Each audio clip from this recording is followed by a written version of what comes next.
ये प्रलय मचाने वाली प्रलय मिसाइल है। ये ऑपरेशन सिंदूर में कहर बरपाने वाली ब्रह्मोस मिसाइल।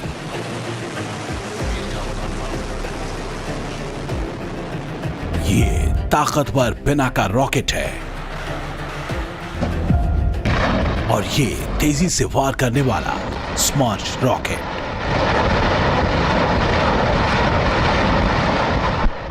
सोचिए, इन मिसाइलों और रॉकेट को एक ही व्यक्ति कमांड दे, एक साथ दागा जाए, एक ही लोकेशन को टारगेट किया जाए, तो फिर तबाही कितनी बड़ी होगी, कितना घातक अटैक होगा।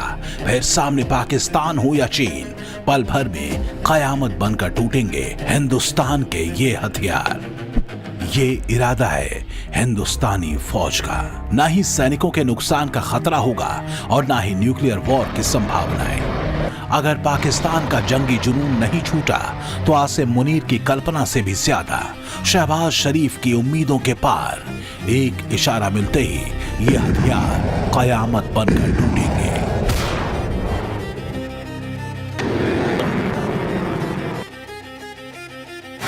हिंदुस्तान ने उस ओर कदम बढ़ा दिए हैं जिनकी बदौलत रावलपिंडी का बेस हो या कराची का पोर्ट, लाहौर का एयरबेस हो या फिर इस्लामाबाद का अड्डा ही क्यों ना हो, इन सारे ठिकानों को भारत ध्वस्त कर सकेगा और मुनीर की फौज को जवाब का मौका भी नहीं मिलेगा। तो क्या मिसाइल फोर्स की हमें जरूरत है? जवाब है हां। आज आप देखेंगे रॉकेट और मिसाइल दोनों एक दूसरे में शामिल हो गए हैं, क्योंकि अगर हमें इंपैक्ट में पहुंचाना है तो रॉकेट भी पहुंचा सकता है, मिसाइल भी पहुंचा सकता है। इसीलिए हमसे अगर आप पूछिए तो हम रॉकेट मिसाइल फोर्स की तरफ देख रहे हैं। रॉकेट और मिसाइल यानी रॉकेट मिसाइल फोर्स, यही है आसिम मुनीर की साजिशों को रोकने का सटीक जवाब। आसान शब्दों में कहें तो रॉकेट मिसाइल फोर्स भारतीय सेना की ऐसी स्पेशल यूनिट होगी जिसके पास मिसाइलों और रॉकेट को लॉन्च करने का जिम्मा होगा और फिर लंबी दूरी तक डीप स्ट्राइक आसानी से मुमकिन हो सकेगी। मौजूदा वक्त में मिसाइलों का जखीरा भारत की तीनों सेनाओं के पास है।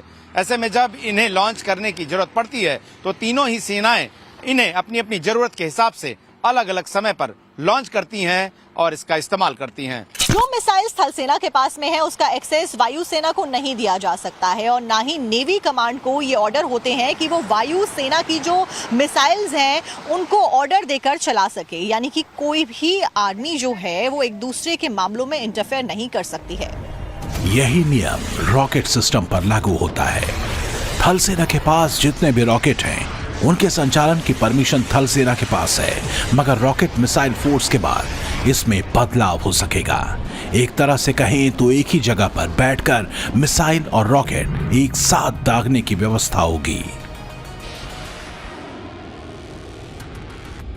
पाकिस्तान में ऐसा कोई ठिकाना नहीं है जहां बैठकर आतंकवादी चैन की सांस ले सके।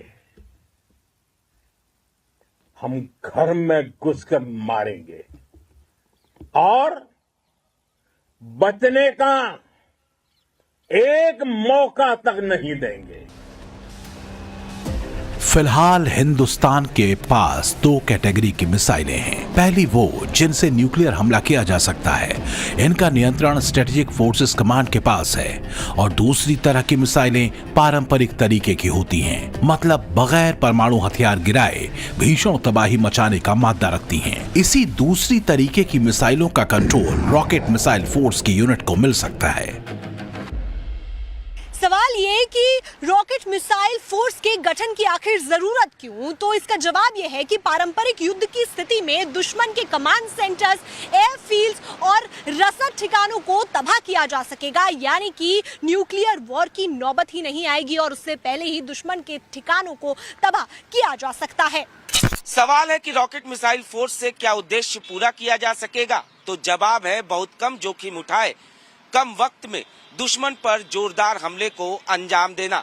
इस परिस्थिति में मिसाइल और रॉकेट का जखीरा भी बेहिसाब तरीके से खर्च नहीं होगा। अमेरिका का वेनेजुएला हमला हो या फिर यूक्रेन का रूस पर पलटवार, ईरान इजराइल की जंग का चैप्टर हो या फिर आर्मेनिया और अजरबैजान के बीच युद्ध, पाकिस्तान और अफगानिस्तान के बीच संघर्ष भी देख लीजिए। इन टकरावों में एक बात कॉमन नजर आई और वो है सभी देशों ने मिसाइल और रॉकेट्स का बखूबी इस्तेमाल किया। मॉडर्न वॉरफेयर में ड्रोन के बाद यही हथियार कारगर भी नजर आ रहे हैं। इसकी बदौलत सेना को स्मार्ट तरीके से सोचने, दुश्मन की रणनीति को विफल करने और गहराई तक मार करने में रणनीतिक रूप से मदद मिलेगी। हालांकि यह तय करना बाकी है कि मिसाइल रॉकेट फोर्स की पावर सीडीएस के पास होगी या आर्मी चीफ के हाथ में।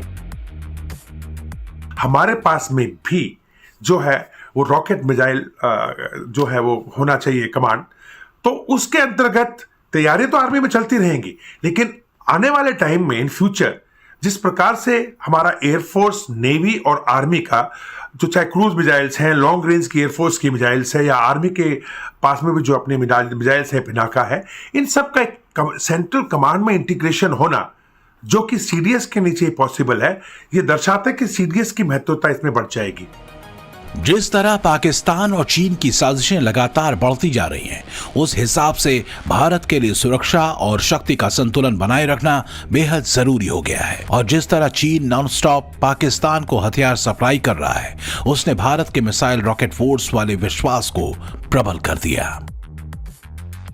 रॉकेट मिसाइल फोर्स की डिमांड लंबे समय से की जा रही थी, लेकिन ऑपरेशन सिंदूर के वक्त ये महसूस किया गया कि रॉकेट और मिसाइल के अलग अलग संचालन में आने वाले ब्रेकर्स को दूर करना ही होगा। इसके बाद लंबे समय तक मंथन किया गया और फिर ये बड़ा स्टेप उठाया गया। ऑपरेशन सिंदूर के होने के बाद में जितनी भी मीडिया रिपोर्ट्स सामने आ रही हैं इंडिया पाकिस्तान को लेकर, या फिर जितने भी लोगों ने इंडिया और पाकिस्तान के रिश्तों के ऊपर डीप वॉच बनाया है, उन सभी का ये कहना सामने आया कि फिलहाल जो खतरा है वो खत्म होता हुआ नजर नहीं आ रहा है, बल्कि लगातार बढ़ता जा रहा है। और इस पूरे खतरे में पाकिस्तान और चाइना के द्वारा जो रॉकेट फोर्स बनाई गई है वो एक इंटीग्रल पार्ट है।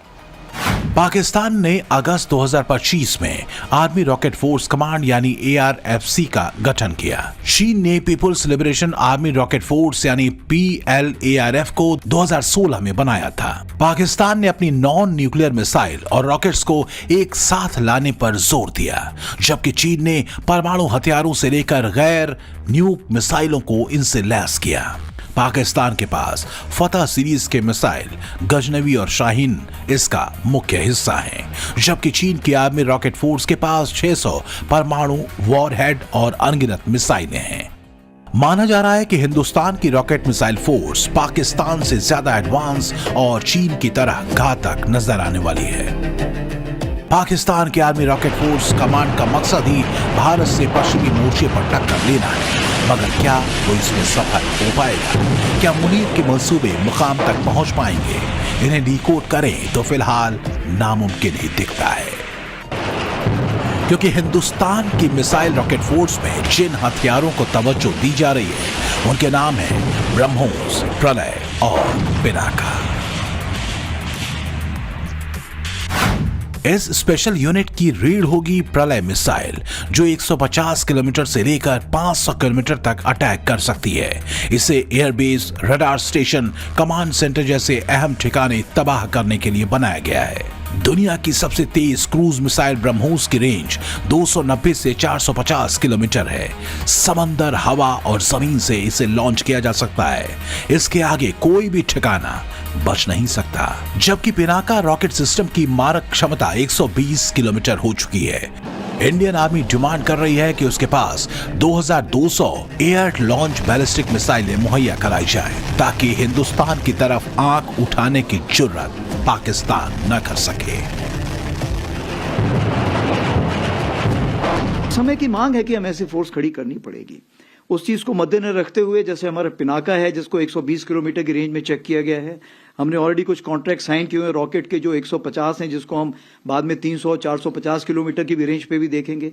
उसी प्रकार से आपने प्रलय के बारे में अभी सुना होगा, क्या कार्रवाई हो ही रही है। ब्रह्मोस तो आपको पता ही है। कुछ और भी ऐसे सैंक्शंस हमारे पास हैं जिसको हम आगे लेके जाएंगे। तो मैं यही आपको सारांश में बताना चाहूंगा कि ये समय की जरूरत है और इसको हम जितनी जल्दी इसको ऑर्गेनाइज करें उतना हमें इफेक्टिवनेस लाने में फायदा होगा। अब सवाल ये कि भारत की तीनों सेनाओं के पास में 35 से ज्यादा मिसाइलें हैं, मगर ब्रह्मोस और प्रलय को शुरुआत में क्यों चुना गया? हिंदुस्तान ने पिनाका रॉकेट सिस्टम पर आखिरकार इतना जोर क्यों दिया? ऐसी क्या वजह रही कि रॉकेट मिसाइल फोर्स में ड्रोन नहीं रखे गए? क्यों परमाणु हथियारों को इस स्पेशल यूनिट में शामिल नहीं किया जा सकेगा?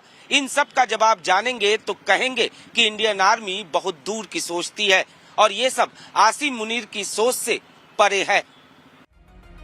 दरअसल प्रधानमंत्री नरेंद्र मोदी का फोकस मेड इन इंडिया हथियारों पर है। जो भी डील की जा रही है उसमें यह ध्यान रखा जा रहा है कि ज्यादा से ज्यादा पार्ट इंडिया का हो और इस पैमाने पर एकदम सटीक उतरते हैं ब्रह्मोस, प्रलय और पिनाका। भारत के पास सैकड़ों ब्रह्मोस मिसाइल होने का दावा किया जाता है। ब्रह्मोस मिसाइल बनाने की फैक्ट्रियां देश के 4 अलग अलग अहम शहरों में हैं। कयास ये लगाया जा रहा है कि आने वाले समय में भारत इतनी ब्रह्मोस मिसाइलें तैयार कर लेगा कि पाकिस्तान को कई बार वो तबाह कर सकेगा। आंकड़ों से लेकर जंग मैदान तक पाकिस्तान से कोसों आगे है हिंदुस्तान। जिस शाहीन मिसाइल को पाकिस्तान ने अपनी आर्मी रॉकेट फोर्स कमांड का हिस्सा बनाया है वो ऑपरेशन सिंदूर के बाद टेस्टिंग में क्रैश हो चुकी है और गजनवी का ट्रैक रिकॉर्ड भी सुनेंगे तो पाकिस्तान की प्लानिंग पर तरस आएगा। 10 बार से ज्यादा फेल हो चुकी है पाकिस्तान की ये मिसाइल और वो भी चंद किलोमीटर की दूरी पर ही। और फिर फतह रॉकेट भी ऑपरेशन सिंदूर के दौरान दागा गया जो कि एक खेत में पड़ा मिला। मेरी समझ से जो integrated tri service rocket force है उसकी command chief of the defence staff को दी जानी चाहिए। कारण ये कि पिनाका हो या प्रलय हो या दूसरी तरफ ब्रह्मोस मिसाइल हो या तीसरी तरफ विक्रमादित्य एयरक्राफ्ट कैरियर हो, इन सब की जॉइंट कमांड एक व्यक्ति के हाथ में है, वो है सीडीएस। दूसरी बात, जो सीडीएस है he is an adviser to the national command authority.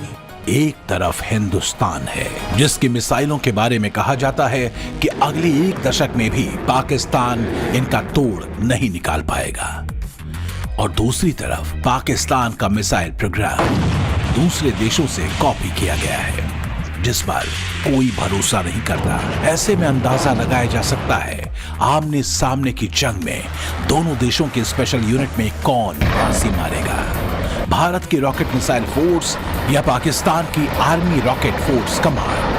हर किसी का जवाब होगा हिंदुस्तान और इसका ट्रेलर इंडियन एयरफोर्स दिखा चुकी है।